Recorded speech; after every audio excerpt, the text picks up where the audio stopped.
All right, hello, hello, hello. Welcome, friends, family, StarCraft players, angry nerds, happy nerds, and salty Reddit posters. Welcome. There's a new balance patch. It's come out, so I am here because I woke up this morning to this. The suggested StarCraft Terran changes are terrible. The Thors being heavily nerfed versus units with armor. Just turn it into a Goliath at this point, seriously. Also 3 nerfs to the BC, so it can no longer fight or survive. It was fun while it lasted. Of course, that's not all. We've also got Death. Here it said, are these changes an out-of-season April Fool's joke? I think the patch notes must be a first aid kit in disguise, because all I'm seeing is a bunch of band-aids. Basically, of course, saying, look, you're not fixing any of the fundamental underlying design problems. All you're trying to do is put band-aids on these problems, and you know they're going to keep popping back up. Showtime said, hey, there's Adept upgrade, seems kind of silly and useless. I guess we can talk about that later. He's like talking about some stuff. We can come back to that one since you guys don't know what the changes are. Beastie said these balance changes are terrible. The only people that are happy with them are again Zerg players, promoting more free units, buffing Infestors further by giving them free neural and 10 range Lurkers versus Protoss on Hive. F for Protoss players, they got screwed over yet again. Obviously, Protoss did get nerfed in the most recent balance patch, which has happened mid-WCS season and GSL season this year, where we saw Immortals, which have previously nerfed about a year ago. Well, their Warp Prism got nerfed by, what, 75? 50 minerals? 50 minerals. It's 250 now. And the Warp Prism pickup range got nerfed by 1 as well. And that was, you know, we've definitely seen Zerg dominating the latter half of this year. So maybe it was just Protoss standing in their way before that. Beastie says the only interesting changes are Thor, Raven, my favorite to make TVT better, and the Void Ray one. So I woke up to this and I was like, holy shit, man, people are not happy. Let's go take a look at the changes. Now I've glimpsed through them. And I've read most of them. I didn't get quite to the finish, so this is a first impressions video. I'm sure my opinions will change. If you guys have any thoughts, please share them in chat. Usually there is a cycle that happens when one of these posts gets announced. Sorry guys, can you guys hear the shower in the background? Maybe I'll close the door. Let me know if there's too much static in the background from that. Too much sound interference. Hopefully my mic's alright at not picking it up. But yeah, basically, people complain, everyone cries, everyone says these patches are terrible, everything's broken, it's shit, Blizzard, you suck. And then I usually come in and go, oh, this one's interesting, maybe not as bad as we thought. Give me 1 second, guys, we're just going to very quickly close my door.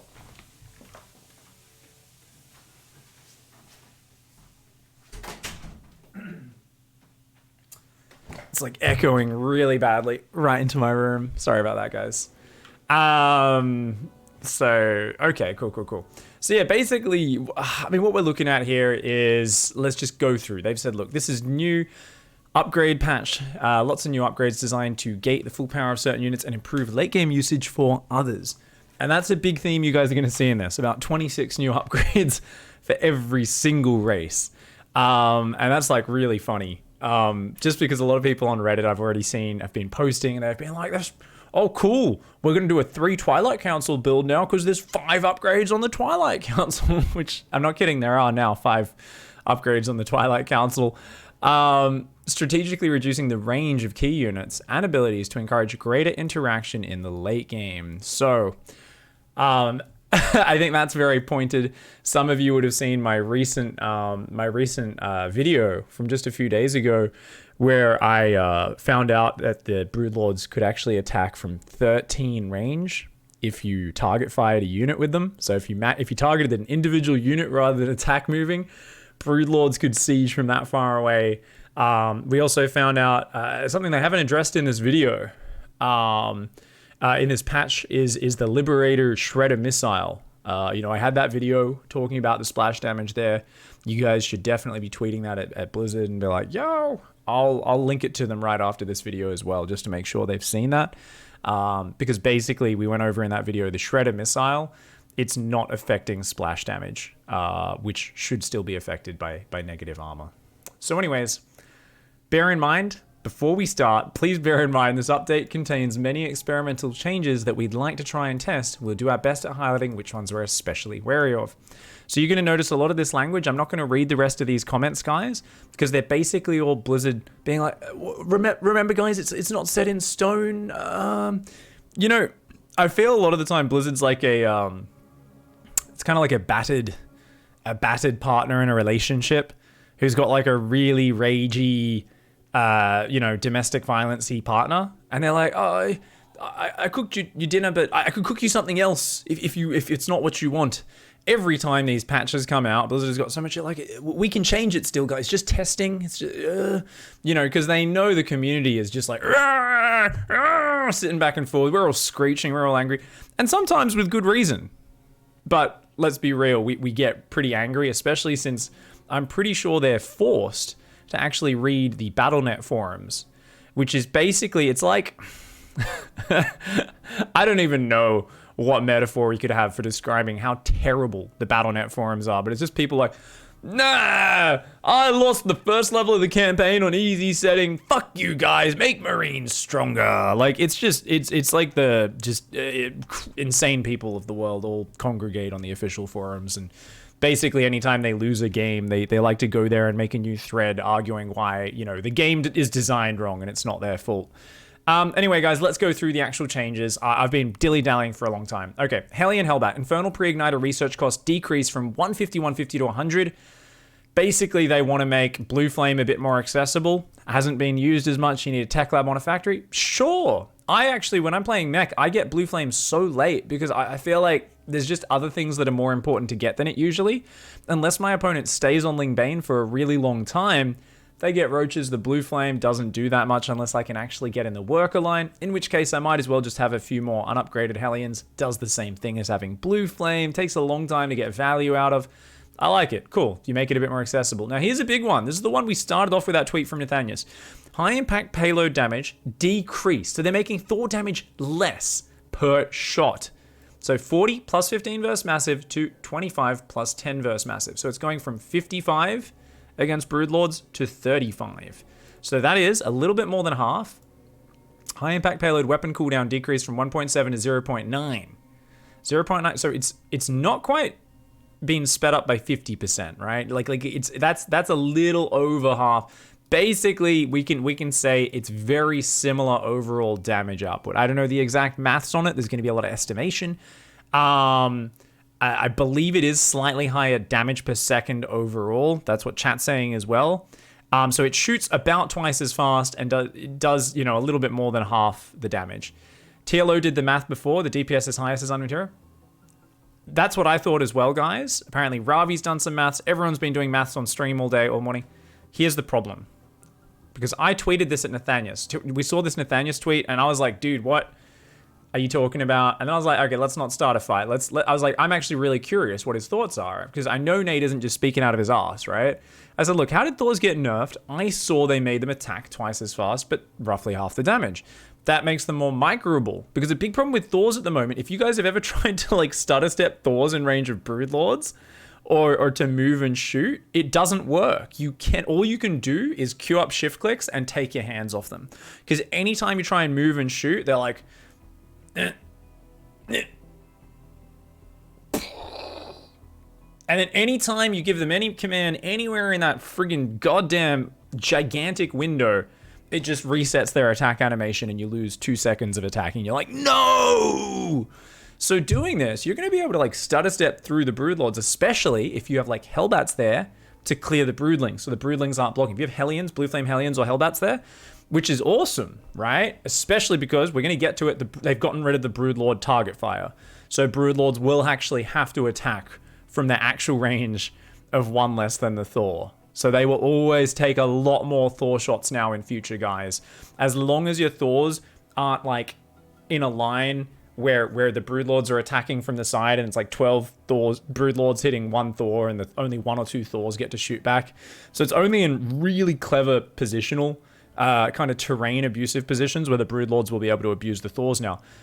Now what his point was though, is Nate said their DPS is higher overall, but the burst impact is gone, which in my opinion is their strong point. I don't see Thors in the long sustained fights at the moment. I see them just snap a Broodlord or two, snap a Viper or two, and that's good. He said now you can transfuse them a lot easier. The transfusers have got time to spam down, and the Thors aren't going to be able to get through that as quickly. And Vipers as well is actually, when he mentioned this, I was like, dude, Vipers is the big one. Because if you guys think about it, with the Thor, ever since they made the Thor an anti-Broodlord unit, you guys tried to use Vipers versus Thors.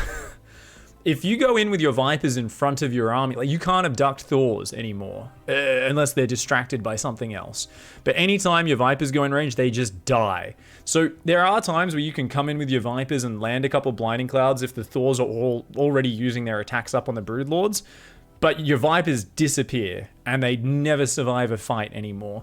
And that maybe will disappear here, as the Thors will get one shot off, but they won't get the next one off. So just a couple Thors aren't going to snap Vipers as quickly. Won't snap Broodlords. I think it's a valid point. So I think this is a really valid point from Nate.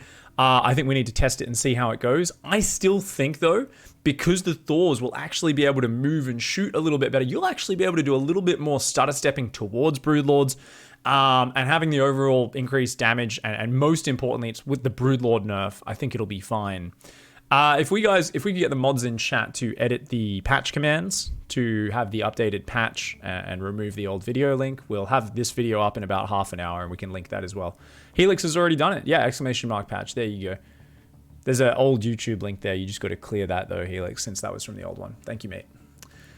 Okay, yeah, so basically they just wanted to make the Thor more microable. Viking, this is a big one. Health increase from 135 to 150. So previously, they went Viking health 125 to 135. Now they want to go up to 150. And they said, look, we want this to be a stronger counter. Basically, it just dies too easy to Corruptors, Stalkers, Tempest, Storm, Fungal, Parasitic Bomb. Yeah, it'll be more resilient against area effects. Some concerns we have for this change include the strength of individual Viking in the early game, the potency of time pushes against Colossi in TVP, so they want to increase its strength for taking down Colossi without just getting blasted out of the sky by Stalkers, and its general power level in TVT. We'll also be careful to evaluate how impactful this change will be, considering other changes proposed, especially those involving the Infestor and Tempest. So basically they're saying, look, this could be too powerful at just snapping Colossi, and this could be too powerful in TVT. Guys, I already love the power of a landed Viking in a mineral line. For anyone who's ever created enough chaos in a Protoss base, where you've actually created the scenario where there's one Stalker versus one Viking, you would know a Viking currently murders a Stalker if the Stalker isn't microed. You make this 150 hit points. Let me see. A Viking's an armored unit. I think that's only... I'm not sure how the maths works out. I imagine it would only be one more Stalker hit, though, to take it down. So I don't think it would change that much. Same thing, though. That's like 3 more Marine shots. Viking's already such a sick harassment unit for landing in mineral lines against Terran and Protoss. I like it. I think it's kind of cool. Will this be a bit too much? I don't know, man. Vikings are still... The thing is, they're not that expensive. They only cost 75 gas. They do cost, like, what, 150 minerals, right? It's 150, I think. Pretty expensive. I don't know, dude. Or is it 125? I don't even know right now. I feel like it's 150 minerals, 75 gas. Either way, the Vikings always been a bit of a shit unit. You know, I always tell people I don't like to build Vikings in TVP. I build 2 Vikings, both to stop Warp Prisms dropping my base, and then to stop a Warp Prism filled with High Templar, unloading High Templar and storming my army in the middle of a fight. That's my Viking usage in that match. Even when there's Colossus, I'm like, I would rather make Mass Siege Tank or Liberator, because the Viking's such a fragile unit. So for people with shit micro like me, that'll be pretty friendly. Is it too much? We'll see. These are all experimental. Moving the rapid reignition system for the medevac upgrade from the starport to the fusion core. So they're actually going to do that with the Liberator upgrade as well, which we'll see in this next post. So basically they're saying, look, basically no one makes this upgrade because why the frig do you have a starport on a tech lab if you're upgrading medevacs? It makes no sense, right? Not only that, guys, it's also going to increase the medevac's base movement from 3.5 to 4.13. That's insane. So it will not upgrade the medevac's boost movement speed. The boost movement speed stays the same, but its regular movement speed will actually be faster. So this is actually going to make this like a sick medevac upgrade. And you know what, guys? This is one of those changes. I don't think anyone's going to complain about this hard enough, early enough. And I think this is one of those changes we're probably going to see go through, and it may get peeled back a year from now when everyone's like, yeah, can we not make Terran more focused on just dropping all over the place to win games? This is bullshit. both from, and Terrans will be complaining saying it's a gimmicky way to win games, and everyone else will be like, it's gimmicky because it's bullshit, they can be everywhere at once.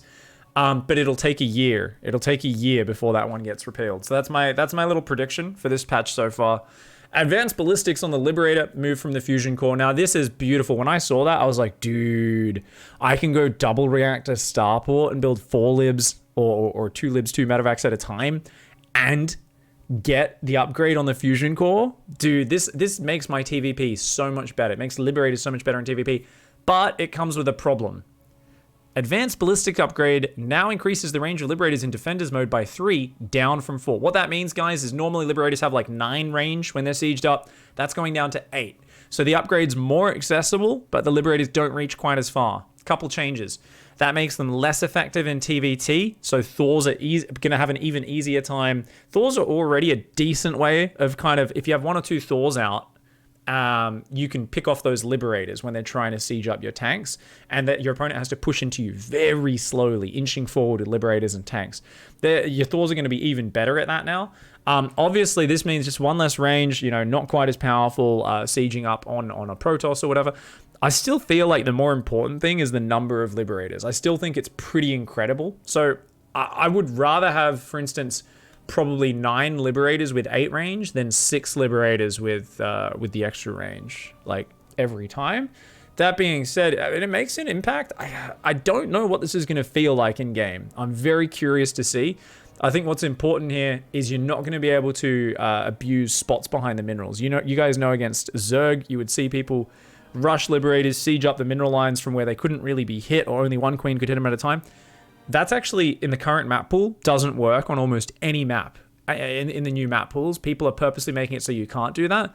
This means it's even less likely. So those really annoying Liberator harassments, also against Protoss. If the Protoss doesn't open Stargate, you could often siege up 1 or 2 mineral patches on each base, and they couldn't do anything about it, and they'd have to put down a Stargate at like 12 minutes and start building a Void Ray or a Phoenix to deal with it, which was very, very frustrating. Marita says, I think the max range was 14 with the upgrade right now. Yeah, I'm talking about to the center of the circle.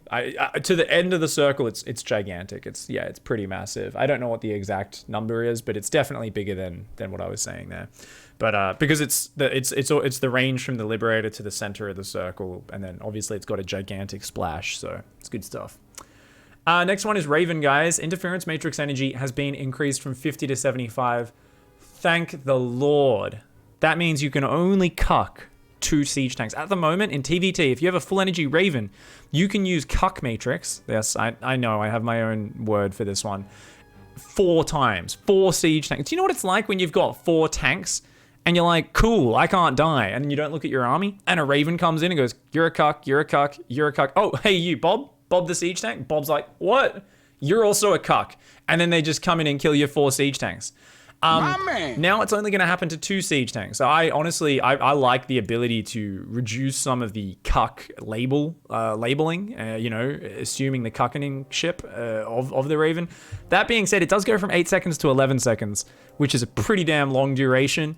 So they did that because they want it to still be powerful against Colossus if you can manage to land it without getting feedbacked, and that sort of stuff. Look, they said, it's so key to the Raven strength in TVT. We want to make some adjustments to divert its power from disabling siege tanks. Early game TVT engagements are characterized by quick exchanges of tank volleys. We believe an energy cost increase in favor of increased duration will have a bigger change. They're basically saying, look, we want this to affect TVT more than the other matchups. We think this is the best way to do it. What I really like is this one. The Raven movement speed increased just a little bit back up. They said, we slowed this down back when the Raven was spamming missiles that did damage, when it was spamming auto turrets in people's minerals. They're like, it doesn't do damage with the missile anymore. We can make it a little bit faster again, since it's basically just a utility unit. I like it. No worries. Battlecruiser, guys. Oh my God, all the Zerg players. Can I hear a hallelujah?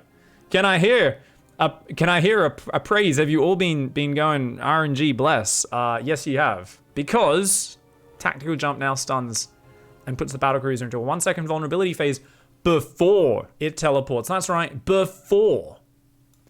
So, hallelujah. How are we doing? So all the Zergs are going to be very happy about that, of course. Basically, it means you can't just teleport away on 1 hit point and instantly, get out of there. you will take 1 second. And the most important interaction is not just the extra second of damage, it's also the fact that Interference Matrix, Fungal Growth, and Abduct will be able to cancel that tactical jump, put it on cooldown, so that it cannot use that teleport after it gets blocked by those. So it actually, if it's mid-teleport, it's in that 1 second, and you hit it with a fungal or anything, that's good. So this means the last second lazy teleports aren't going to work. Now, if you're doing Battlecruiser harass, you do a scan, you see those Ravens or Infestors coming back, you teleport just before they get there. You can still be a massive douchebag with your Battlecruisers. So it does maintain some of its douchebag potential. It's just not quite, like they toned the douchebaggy down a little bit, you know, just a little bit, which I really like. I think that's really good.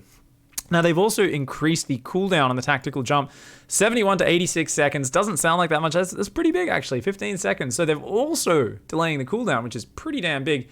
And here's another, they've said an alternate potential change we'd like to try is to increase the cooldown. So I'm not sure what's actually in the test map right now.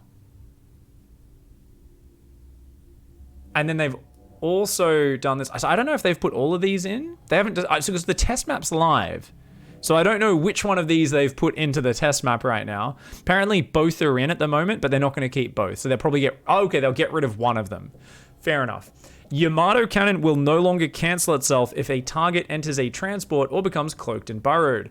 So before, if you went to Yamato, we saw people doing this. People were getting Yamato on Queens. The Queens hopped into the Nydus Worm. Obviously, this is a Dario clip, a TLO clip. He hops his Queens into his Nydus. The Yamatos don't hit anything, and the Queens pop back out and keep fighting.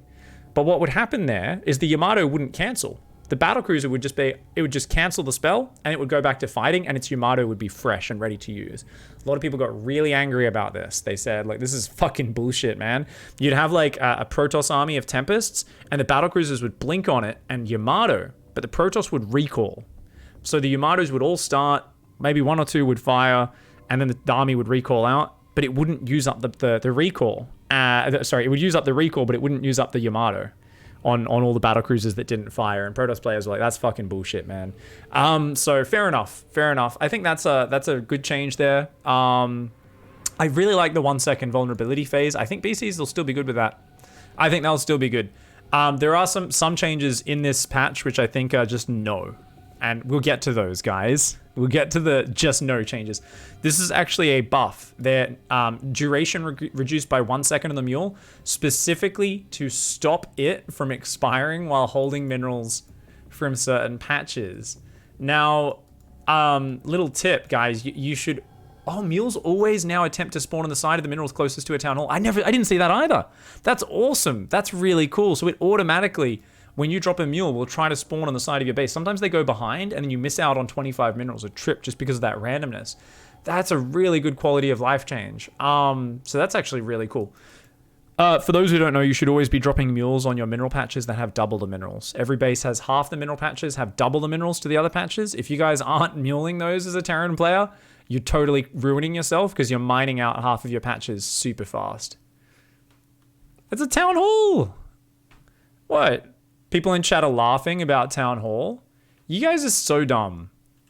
You guys realize, have you ever gone and tried to build a spawning pool without registering, getting the right plans through Abathur's council yet? Have you?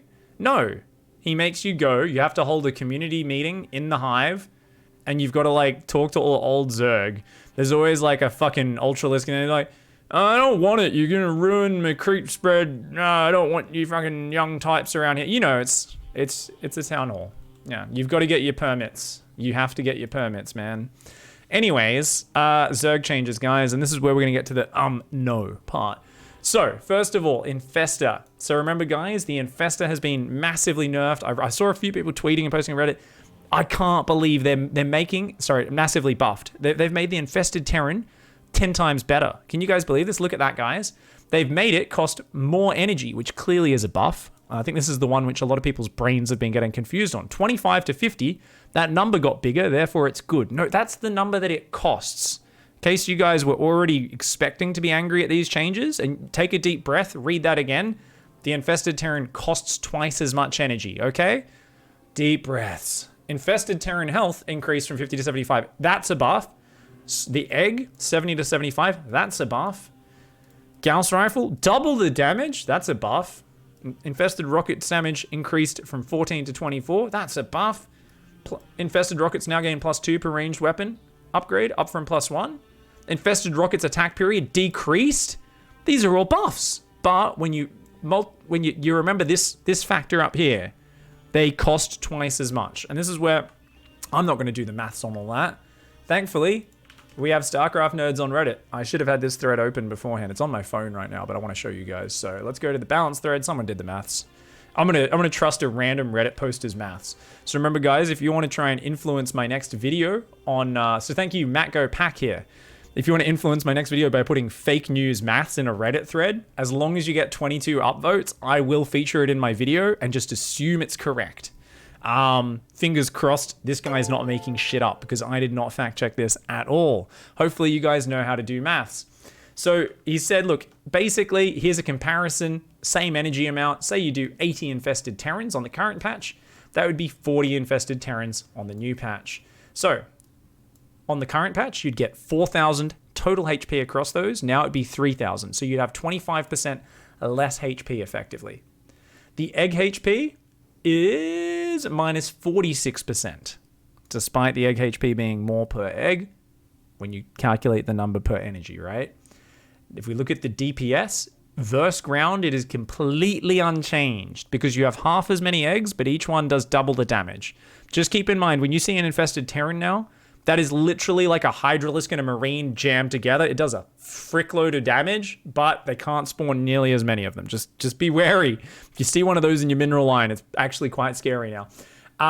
The only change here is the DPS versus air. Current patch, it's 982 DPS versus air in this scenario, 1010. So there is a plus 3% damage per second versus air buff. That's it. But the overall HP, the ability to gun them down, to kill them, for them to not be spammed as much, has been massively reduced. So there were a lot of people jumping to conclusions saying, look, the infested Terran, this bullshit. And I get it. There's a lot of numbers there. Numbers are scary. Numbers are confusing. It's not quite quick maths, right? So I think we can all kind of go, okay, fair enough. I don't think that's going to necessarily break the game. I think this basically just means they're going to be spammed a bit less. Each infested Terran has a bit more value. At the same time, if you manage to like storm them down and stuff, they're still gonna it's gonna be interesting. So let's take a look here. People are saying armor will be less effective. Says Evil Penguin. Good point. So because they're doing more damage now, armor will be a bit less effective. Great point from Evo Penguin. What else have we got? Okay. People are saying also more health per infested Terran means they will live longer. Storm, other splash damage isn't going to kill them as fast. Yeah, that's very hard to calculate how that plays out, but I do agree on that one. It's interesting because at the moment you see people just running away anytime a significant number of infested Terrans get thrown down, almost always. But that would be interesting because that is a big change, right? So at the moment, for instance, Storm, which is the most common interaction, you will see 3 ticks of a Storm, 320 damage, 3 seconds. We'll take it down. So sorry. 2.5 seconds, right? Because it does 10 damage a tick, is it? I think it's 10 damage a tick on Storm. So I think 2.5 seconds, it'll kill the thing. And then bam, you got to go all the way up to the full 4 seconds to kill it now. That'll take a while. So that's a good point. All right, so people got some good points there. Any other good maths points you guys are bringing up right now? They get double damage from the upgrades. At +3, they will do much more damage. You gotta imagine though that upgrade is, it's not double damage, Captain, because it's +2, but it's for half the infested Terran count. So people are saying, well, they're getting double the damage from upgrades, but you're gonna have half the number of infested Terrans. So if you used to get +1 on 2 infested Terrans, that was 2 total. If you're gonna have 1 now with +2, it's the same. It's the exact same, right? Correct me if I'm wrong, guys. So people are saying Gemini has an argument. He's done a good analysis. Where? Is this on All Things Protoss? Link me up, guys. Don't just tell me. I've just woken up like an hour and a half ago. If Gemini's got a deep analysis, link me. I'll take a look at it.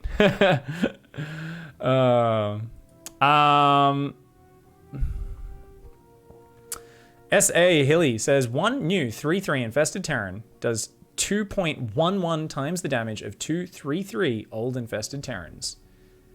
Are we talking anti-air or anti-ground?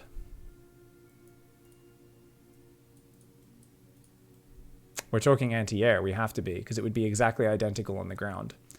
2.11. So that sounds like it's more than 3%. So it's are you saying so it's more like 5% once you get to 3/3 upgrades? Apparently, so it's 3 to 5%. Apparently. Okay, this is interesting. So this is an interesting discussion where, so it's still not a big thing though. Still not a huge thing. It's definitely a small buff to its anti-air, for sure. But they are gonna. There's just gonna be less of them, easier to disengage. So the big problem with them has always been, the problem is you cannot force a fight with infested Terrans. So I'm gonna say, as someone who's used infested Terrans, oh look guys, things stewardess notice about passengers in 3 seconds. I'm surprised it's not asking me if I want a wife. Normally my ads ask me if I want a wife. They're like, do you want to, and it just chooses like a category. It's like, do you want a Himalayan wife? And I'm like, Himalayan, that's an interesting try, Google. Thank you. Thoughts on balance changes for Protoss? Where's Gemini's post? So it's somewhere in this thread, people are saying. I don't see Gemini's post anywhere in here, guys. What? Am I blind? What am I looking at right now? I should turn my ad block back on.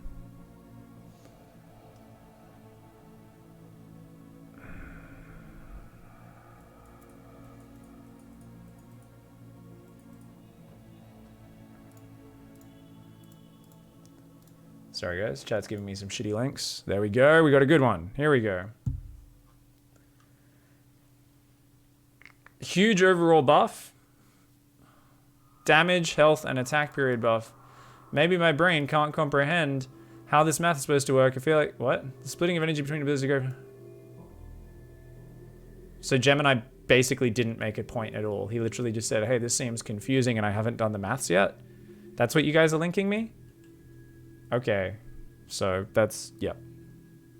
No offense, guys, but that's just, he didn't even make any analysis. That's all he said? You guys kept going, oh, I agree with Gemini's, but what the fuck are you all talking about? Jesus Christ, I'm never listening to Twitch chat again. You guys have no valid points to make.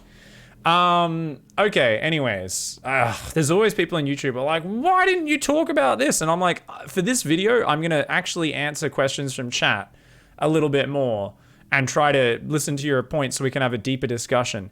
He hasn't done the maths yet. That's fine. Yeah, okay. So as someone who uses the Infested Terran a lot, and I don't know for sure, it needs testing.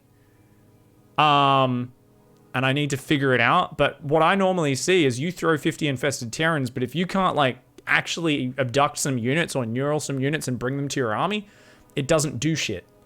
Because they just run backwards and then they come back in. Once they run out of their timed life, you know, 10, 15 seconds later, however long it is Infested Terrans last. So the fact that they're more expensive now, I think is actually really big, guys. I think it's really big. Anyway, here's the no change. Well, this is fine, actually.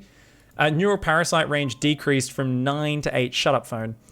Neural Parasite decreased from 9 to 8. Okay, I guess. Neural Parasite is such a game-changing ability when it lands, right? It's still a niche ability. When it lands, it's game-changing, and it's ridiculous at just grabbing Thors and turning them on their own side. Battlecruisers, carriers, the Mothership, right? It just wins games when it lands. So I'm okay with that being reduced. I think maybe that's fine. You can still cast it while burrowed, remember. They still have burrow cast on Neural. Something I always forget, because I'm obsessed with fungal, and I can't cast fungal while burrowed, so I always keep all my infestors above ground like a noob. Removed the Research Neural Parasite upgrade. Infestors now come with Neural Parasite by default. Whoa! That's too good, don't you think? I think that's too good. So I think that's a bit too good. They've said these are experimental changes, but I think starting with Neural, my initial thought is just like, I would always love to just build 2 Infestors with no upgrades, just to be able to Neural a Battlecruiser, and then just have, like, I don't know, how many Ravages do we need to one-shot a Battlecruiser, guys? Have 10 Ravages? You probably need like 9 or 8 or 9. I'd just have like 8 or 9 Ravages and these 2 Infestors just for the early BCs. I'm like, this is my counter. Just get out like 2 Infestors, hit 100 energy, grab the Battlecruiser, hold it still, and drop Biles on it. I'm like, yes! You'll see Snoot do this at the moment, occasionally, at a few people. It's a huge gas expenditure. I'm joking, Gizmo. I am joking. But it is just something where it just makes it a little bit more accessible than Neural Parasite. And since it is such a powerful spell, potentially, it could be really, you know, really damn good. So it's the same thing. Don't get me wrong, Infestors are pretty bad earlier in the game usually. So that's the one thing that, like, I look at this and I'm like, well, what are you going to do? Try and steal 2 Immortals and Archons when, like, an Archon Immortal Zealot push comes? Like, if they have an Observer, they'll just kill your Infestors and it won't do anything. Like, it's not going to work, man, especially with the reduced range. So I'm a bit torn on this because I think there's, like, you know, obviously it's like we're looking at so many different things through the lens of the Battlecruiser. And that's not, like, the thing is the Battlecruiser, I think, is fine if we just add the 1 second vulnerability. Like, that's my favorite thing. Add the 1 second vulnerability, 2 thumbs up. You gotta be worried about other things with this, right? I'm not really sure exactly what we'd be looking at, but it just seems weird to have Neural just, even though it's not an expensive upgrade, it just seems weird, because if you want to get Pathogen Glands, then get Neural, there's a big delay on it. Making it that early, it seems a little scary to me. I feel like it wouldn't be something you see every game, but it would come out once in a while and you go, oh, it's friggin' broken in that scenario. You know, I'm not sure on this one. I think you guys can discuss this one more. My initial response emotionally is this just seems too good, but I can't fully explain why. I'm sure, give me a week to process that. I'll have a more eloquent description of why I don't like that. But it seems a bit good. So here's one, guys. They're making the Lurker Den a bit more accessible. Lurker Den build time decreased from 86 seconds. It takes so long at the moment, down to 57. But they are decreasing the range of the Lurker from 9 to 8, which is totally fair. At the moment, the Lurker is this unit where if you don't get it fast enough, which is very often, or if it's not quite in the right position, it's really friggin' bad. It's too slow and clunky. But when it's in position, or, you know, when you've got them out in time before your opponent hits their attack, it's like, oh my god. So reducing that range a little bit, allow you to get Lurkers earlier, make them a little bit less devastating. I don't mind that at all. It means Colossus will be able to outrange them. Colossus already take like half an hour to kill a Lurker. So if you've got like 3 Lurkers spread out, even if the Colossus are able to just stand there and shoot, as it is at the moment, you can shoot, pull back, and never get hit by the Lurker shots, but it'll take you like so long to clear through Lurkers. So they still are not bad against Colossus. And they're adding a new upgrade here. It's a Hive Tech upgrade. It costs 150, takes a minute. It's called Seismic Spines, and it increases the Lurker's range from 8 to 10. So adds it 1 extra total range. So this is kind of like, hey, late game Lurkers, let's go. Of course, the problem with Hive Tech Lurkers in general is they can get just picked up by Tempests. Carriers become very powerful. Often the reason we don't see Lurkers at that stage of the game is if Zergs were to go, the meta that happens at high levels is Protoss generally want to go late game air units by that point. So by the time the Zergs, like I have Adaptive Talons, which is of course the, for some reason they're making that a 3-second buff on Adaptive Talons. Like why, I don't know. They're just like, we just want to change a number. 3 seconds? I don't know why. Don't ask me. Basically what happens is the Protoss player is like, oh shit, you've got Lurkers. And if the Protoss stays on ground army for too long, they're a bit too far behind, they can get ruined by those upgraded Lurkers. And that'll be, you know, twice as much utility there. But if they get up Tempests and Carriers, the Lurkers kind of don't do anything against an air army. They're still like, if you have Lurkers and Broodlords combined, you cannot lose to a ground army. This is the ultimate ground destruction army, because Broodlords are like sieging units and messing up their AI with the Broodlings, and Lurkers are just the most insane splash damage unit in the game. So like Lurker Broodlord is unbreakable. This will make Lurkers even better. But you know, the window that this comes in is still very late. You still only got 1 Lurker in. You still are going to prioritize Adaptive Talons, because their ability to move quickly is far more important than the range upgrade. I think. Tanks have 13 range, guys. Tanks have 13 range, so they'd still have 3 range more. Yeah, I feel like it's interesting. They've said, look, we want to provide Zerg a dynamic, strong counter against Immortal Templar-based armies that isn't broods. We believe our units should be the Lurker. It's already close to fulfilling that role.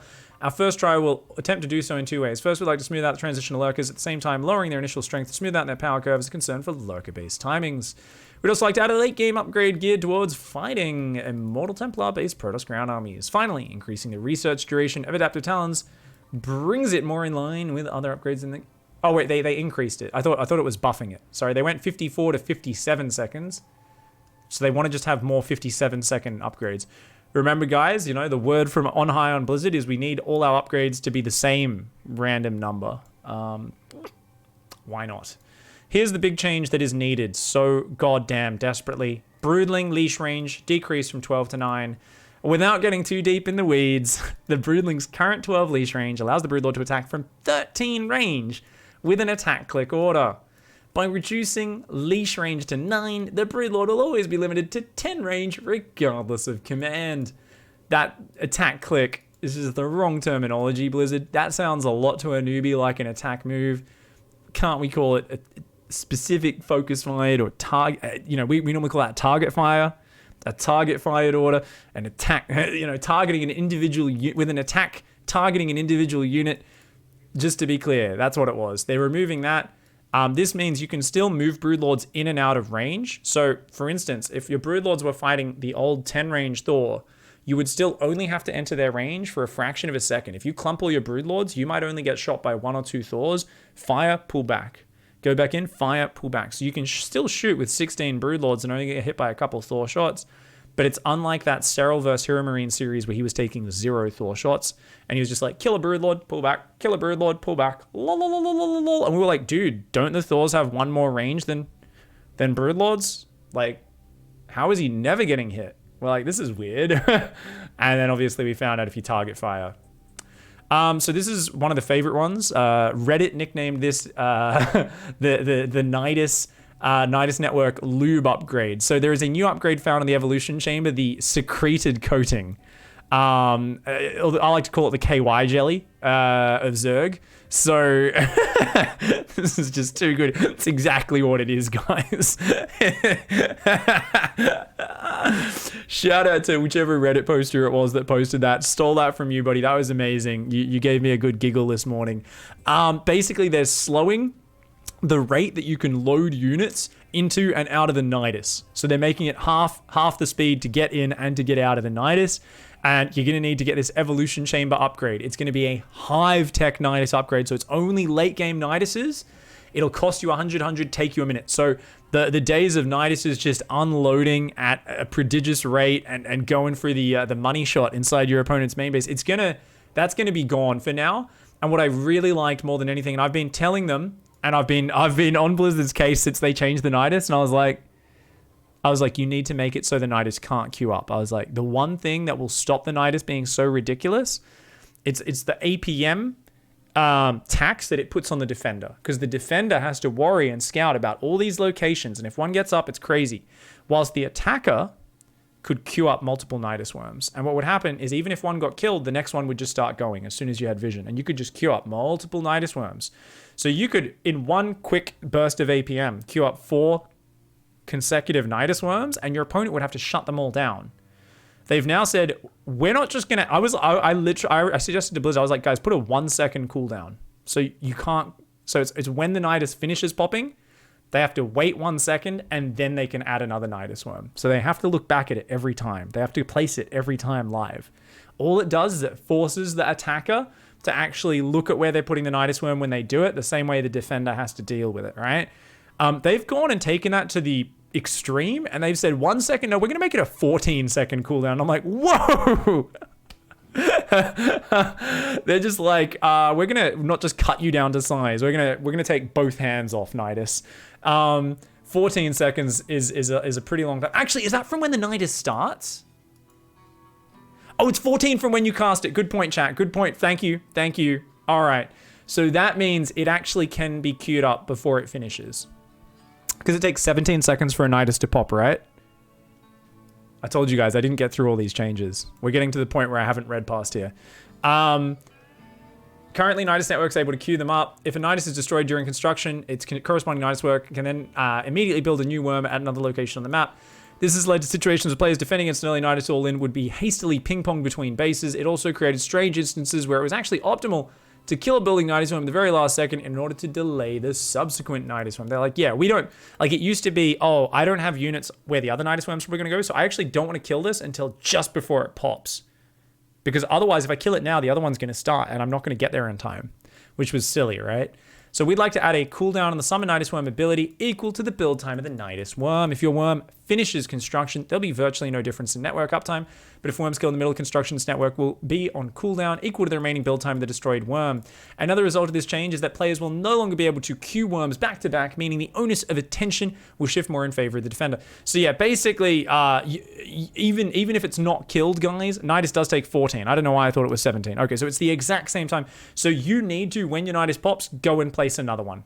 And that's awesome. That is awesome. I wasn't even thinking about these weird positions where, you know, another Nydus Worm could pop up faster. Onus, not anus, chat. You guys are weird. Gross. Stop it. I think those are amazing changes. I think the Nydus is silly, guys. I've been Nydus roaching because I was like, oh, this seems like it's staying in the game and I need to get good at it. So I've been doing a 55 drone +1 range roach speed Nydus, like what Cyril used a few times against Raynor in the Montreal finals. Because I was like, oh, this is going to stay in the game and I need to learn to like just be a dickhead and just keep popping Nydus Worms up and popping roaches in and out. And I'm still terrible at it, but I've started to learn it. Now I've seen they're gonna get rid of it. And I'm like, cool, I can stop practicing that thing because it was silly.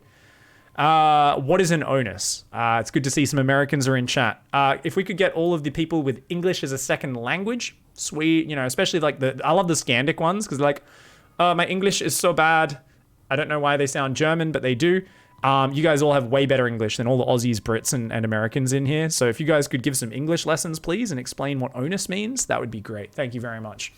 All right, guys, on to the Protoss changes. Oracle Sentry Void Ray. So there was an issue where beam attacks could deal more damage than intended. This is, of course, the Oracle bug where you could get a free attack. And what we mean by that is on your killing attack, if you either target fired the unit or if you were simply on an attack move, but your unit was just sitting over the units. So anytime you got a killing blow, either by target firing or simply by hovering over them on an attack move or a hold position, if you target fired right at that moment, what would happen is you would kill the unit and then your attack would reset. So you would instantly get another attack on another unit nearby. This is why oracles murder Hydralisks so one-sidedly. It's why oracles, if you don't run your drones away, they would kill drones or probes so quickly. It also meant with good oracle micro, an oracle could come into a mineral line with a shield battery, attack a probe, and then micro another attack down just after its attack lands. And I believe this was still something that worked. I'm not sure if they got rid of that or not. You could basically kill probes because you were attacking faster than you should have been able to. And the shield battery couldn't keep up with the healing. It couldn't heal quickly enough. So they're getting rid of that. This means oracles will not be as good at killing zerglings. So this is something oracles were really taking advantage of. If you had 30 zerglings trying to break through your wall and your oracle was just sitting above it, the oracle was getting this free attack constantly. So if you guys are used to using oracles to defending ling floods, you're gonna need to get better at walling off because those oracles, they're gonna still be good against the lings, but not as powerful. We've got a nice little clip that's been linked here, guys. So we've got an observer nerf coming up as well. Okay, whoa, that's StarCraft. I just wanted to show you guys that I'm GM. Oh, I'm so proud. Charge upgrade does not give you +8 damage, guys. It's now a new upgrade called Sundering Impact. Grants Zealots the ability to deal +8 damage. So you need to get an extra 100 upgrade. Zealots are one of the most powerful things. Huge power spike unit. They are a little bit OP. The reason I'm not too on board with this change, though, is I think Protoss needs some OP things. I think Protoss is in a bit of a hard spot right now. I get it's nice that my robos are nice and cheap now. I really appreciate that, Blizzard. But my Immortals and my Warp Prisms cost too much money, and it's making it really hard to survive, especially with that one pickup range nerf. If you take away my charge zealot damage as well, like I'm not sure. I think this might be too much hurting Protoss. So I like the idea of it, but I think there might be too many, like, this is such a we've nerfed the core unit At super high level, the Warp Prism is literally the game changer for Protoss, and that one pickup range nerf, as much as I agreed with it, when you pair that with the Immortal costing 25 more minerals, doesn't sound like a lot, it adds up. And now you add Charge, which is the Zealot is the core unit in all matchups of Protoss. This is a huge change. Weakens all-ins. It also weakens your defense against Terran 2-base pushes with Marine tank and that sort of stuff. It's a little bit scary. So I'm erring on the side of we probably shouldn't go through with this upgrade. I'm erring on that side. Next one is Adept. Now, I like these changes. A lot of people have been critical. Let's go take a look. Basically, Adept health increased from 70 to 80. Shields decreased from 70 to 60. So what's the change there? They've still got 140 hit points, just a bit less shields. That makes them a little bit better against EMP because it's more hit points, less shields. Also, you always want HP in many scenarios because that's got the armor on it. And Adept has 1 base armor, I believe. Correct me if I'm wrong. They should have 1 armor. I don't think the Adept has 0. I don't think there's any Protoss units with 0 armor except the Probe. So the Adept having more hit points means, extra hit points with an armor. And they also have an extra upgrade, Amplified Shielding, which gives them plus 20 shields per Adept, bringing them up to a total of 160 hit points, which is not bad. Research cost 100, 100, research duration 100. Now, this is something where it's a 20 hit points is not that much. The Adept still has much less damage than the Zealot in terms of raw output. But we have seen Adepts amazing for timing attacks, amazing for harassment. And their main power is the fact that because they're a ranged unit, you can use them in a death ball. You can create Colossus, Disruptors, and Adepts, and you can kind of keep your opponent at arm's length. And the Adepts can both be the light meat shield, say against Terran. You need light units, Zealots or Adepts up front, or the Marauder's bonus to armor does too much. You need units to just absorb shit. So they work very well with Disruptors and Colossus. This is a niche style. We used to see it a lot more against Terran. We don't see it very much anymore. Same thing, we used to see Adept Phoenix, which is what they talk about here. They say, hey, we used to be worried about giving Adepts any bonuses because Adept Phoenix was too powerful in TVP. They said, look, now with the new EMP, Adepts are countered by Terran. Adepts were already counted by the Terran building enough supply and making Widow Mines. If the Terran made Widow Mines and simply got enough supply of units, like Adepts always hit a point where they're bad. If the opponent gets enough Archons out, Adepts are really bad. Disruptors ruin Adepts. Adepts are counted just when you hit a certain stage in the game. It's kind of like with Roaches, where a max of Roaches is great when your opponent's on like 100 supply. And then when your opponent's at 200 supply and you're at 200 supply of Roaches, almost any unit beats the Roach, right? Because it's just not that supply efficient. Adepts are like that, but I would say they fall off a bit earlier than the Roach even. So I think this is going to have a very niche usefulness for maybe adding in a PvP where you're both trying to hit each other with 2 base Adept all-ins and you kind of end up stalemating and you've got a lot of Adepts left over. So you're like, I might as well add this.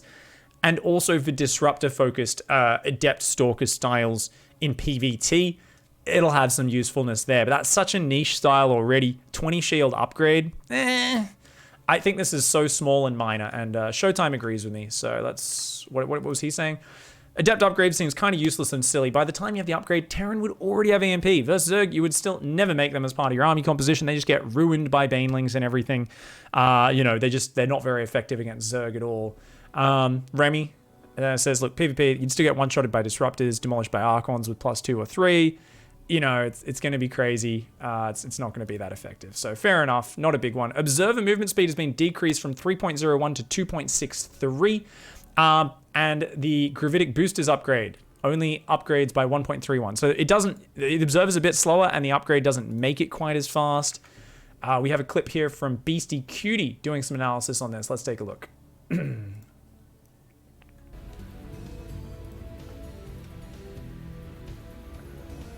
Wait, let me just make sure I got this right. They nerfed the observer speed because someone scanned and didn't kill the observer. Is that what I'm understanding here?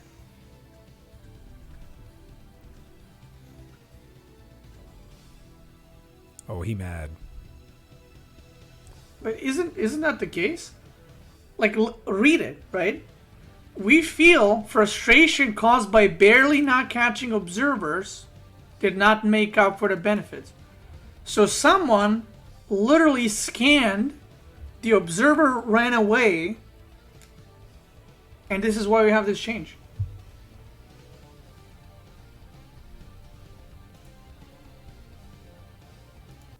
All right, and that's the clip. I totally disagree. I think there have been multiple GSL and WCS top 8 matches where we've seen Protoss players juke multiple scans with that. So we saw one series, I think it was the BlizzCon one, where Special beat Classic in last BlizzCon, where he missed. It took him 2 scans to kill 3 or 4 observers in a row. He literally used 6 to 8 scans to kill observers, and I was like, I think I might have been casting. I can't remember. Either that or I was in the green room with the other casters. We're like, oh my god, he's so tilted. I would be so tilted. Observers with their little pervy mode, their ability to move around, the fact that you do get a map hack unit, I'm fine with it being slow and me having to be a little bit more careful with it. I think this is fine.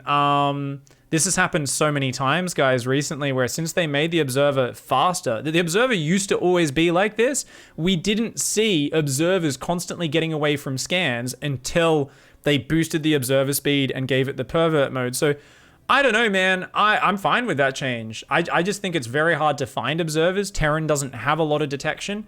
So if Terran doesn't go for a Raven opening, obviously if they go for a Raven opening, observers are nowhere near as useful. But if they don't go for a Raven opening, and remember, a Raven opening is a very fucking expensive thing, which sucks balls against charge lot Blinkstalkers. Kind of, anything, if there's not like a big Colossus, like it's like if you land the Shredder missile, that's great. But we've also found out that that the Shredder missile doesn't actually affect siege tank splash. That's a bug. That's besides the point. That's a bug they better fix before BlizzCon. I really hope they do. So what we want to focus on there, I guess, is just, I mean, the Raven's not a bad unit against that, but let's just in general, if you don't open Raven, it's very easy for the observer to never get spotted, unless the Terran puts in a lot of attention into looking for the little blur and trying to find it. So I don't know, man. I think that's a fine change. I think they made the observer faster. I think the observer's a little bit bullshit. By the way, I just saw that Monk from Blizzard was in chat before, and he actually said the Oracle attack will still work the exact same way against Zerglings. So Monk from Blizz said, because I know he's been working on balance as well as, he's mostly co-op, but he kind of, he's a big Team Liquid guy. You guys would have seen him casting Hearthstone a couple years ago as well and stuff, but is big into StarCraft since Brood War. So he corrected me on that one, guys. The Oracle will actually still kill Zerglings the exact same way, apparently. So I'm going to need printf to drop in my chat and explain the actual exact change, because I always forget how that beam thing works. But there's a thing there, someone who understands the game mechanics better than me. You guys should, I'm sure printf or probe will do a video on it, and they can explain exactly how the beam thing works. I don't. Sorry guys, I'm too noob at that shit. Back to the thing. This is the big one everyone's excited over. The Chad Ray. You guys know it's my favorite unit. It has got flux veins. This is an old school upgrade. They've brought it back, put it on the fleet beacon. It increases the Void Ray's movement speed from 3.5 to 4.65. Most importantly, gives it more acceleration, which is very important with the Void Ray. Because the Void Ray automatically, if it's just A-moved, it'll kind of like chase units. And if it accelerates a bit faster, it can kind of keep up with them. So you know what? I am immediately going back to my old PvT style. 2016 Classics PvT from 2016. You guys, I've got this build on Spawning Tool, I'm pretty sure. 1 safety Void Ray, 1 to 2 safety Void Rays. I use it just to shut down drops and libs and poke around. And if my opponent does any fast tank push, this thing is the fucking tank sniper, man. Even without this upgrade, even though this kicks in later in the game, I don't even care, man. I'm literally just gonna use this as an excuse to get Void Rays, even though they'll be the exact same pre-upgrade, and this kicks in really late. I'm just going to be like, fuck it. I'm bringing back the build, and then we're just going to randomly add Void Rays in the late game. The worst possible unit to build against Terran still. Honestly, this will be, effective against Zerg in late game, because they kill Corruptors really well. You might be able to use Void Rays in PvP. What do you guys think about PvP late game, when people are like, carry a Tempest? Surely Archons would still ruin them, though. But I'm thinking like the idea is you could get on top of carriers and Tempest really quickly and like prismatic align and gun them down, which is cool. So apparently prismatic alignment will still reduce the Void Ray's movement speed to piss all. That sucks. Because this is it's so slow with prismatic alignment. That's actually the big reason I stopped doing that build. When they nerfed the speed while it turns on its prismatic alignment, it's overcharged. That sucks, man. I was hoping, I thought this would say, oh, it still keeps some speed. It's like not as nerfed, but it goes back to the same original speed while it's pissing. Lame.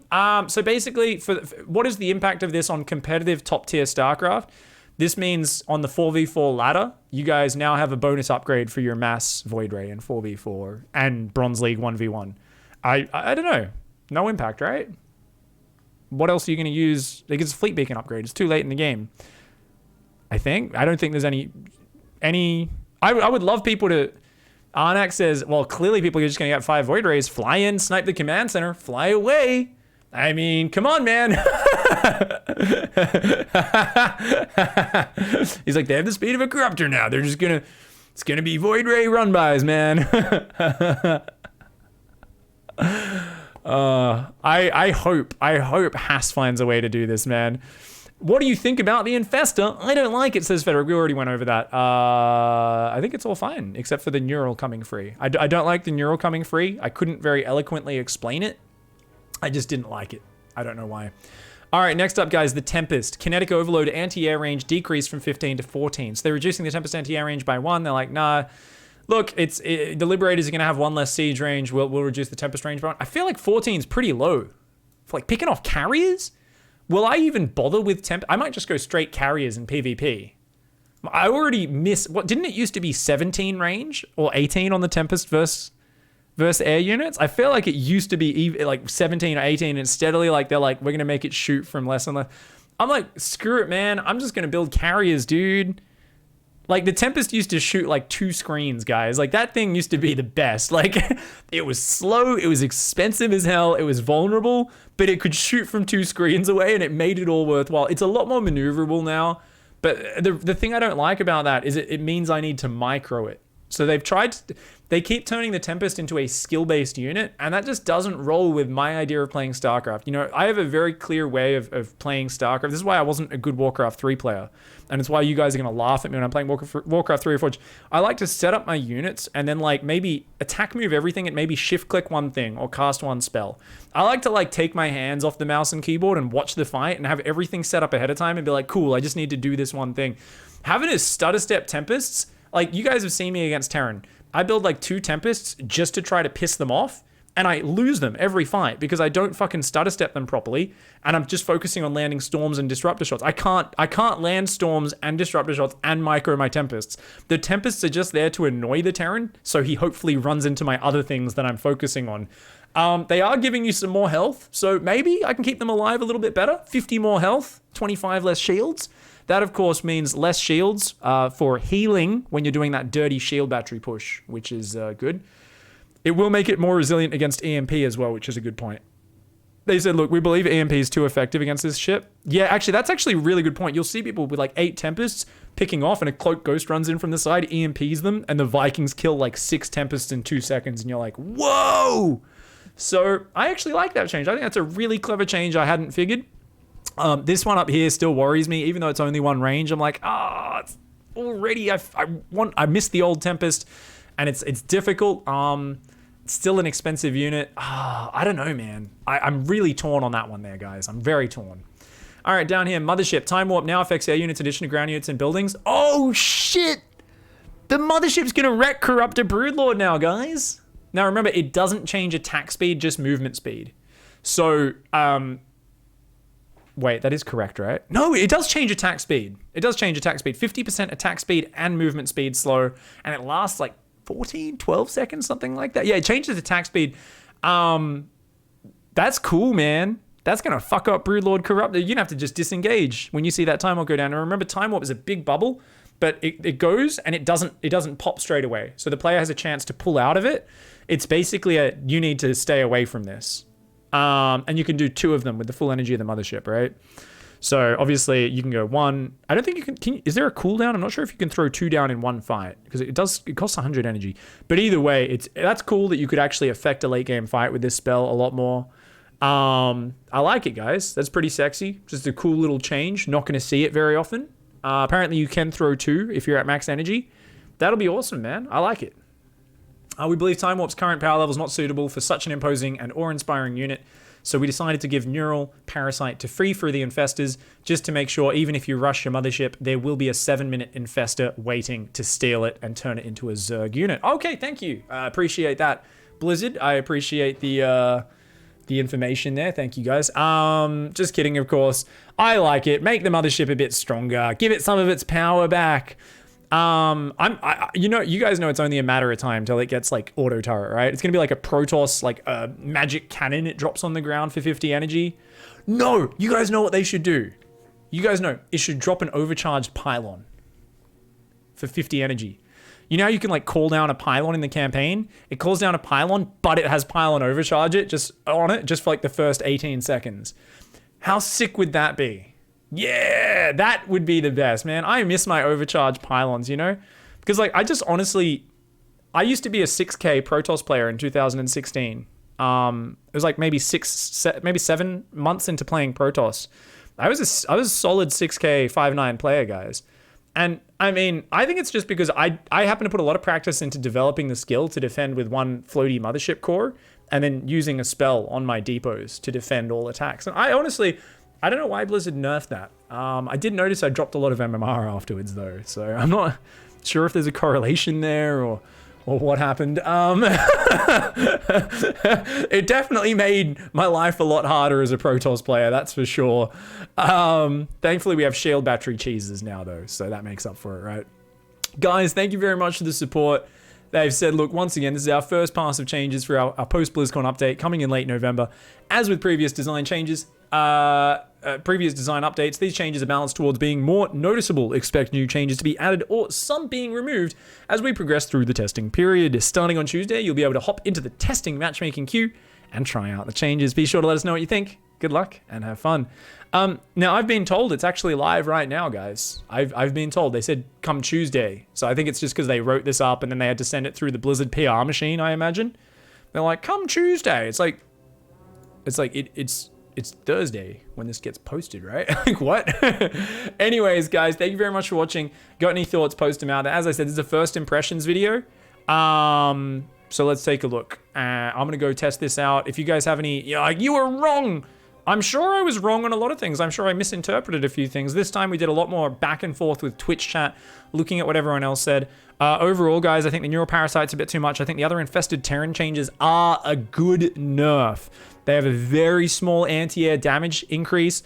Other than that, overall, it's easier to just chop through the infested Terrans, get through them, overwhelm them. The other big hot changes, everyone keeps talking about Flux Veins, Void Rays, movement speed, Void Rays are back. So yeah, I mean, I guess we're all going to play a lot more 4v4 ladder over the next few months because honestly, otherwise it's not important at all. It's not an important change. It's a fun change. It's not going to do anything. Other than that, I mean, there's a few little changes in there that are really nice. Some which I'm like a little bit iffy about, like the Zealot charge disappearing. I'm like, ooh, that might be too much. It's a bit interesting. I think the overall community sentiment is that Protoss is getting kicked in the butt a little bit. I know Nate's very sad about BCs and Thors. He feels like he's not going to be as effective. I've got like a little fruit fly flying around here. Little fucker, man. It's freaking me out. We'll see how it goes. I'm going to play some games today with Jason. I'll play a bunch of Verse Terran, CVT, TVT, PVT, see what happens, and I'll give you guys an update maybe in a week or two and let you guys know where we're at. Sorry for the gigantic long talk.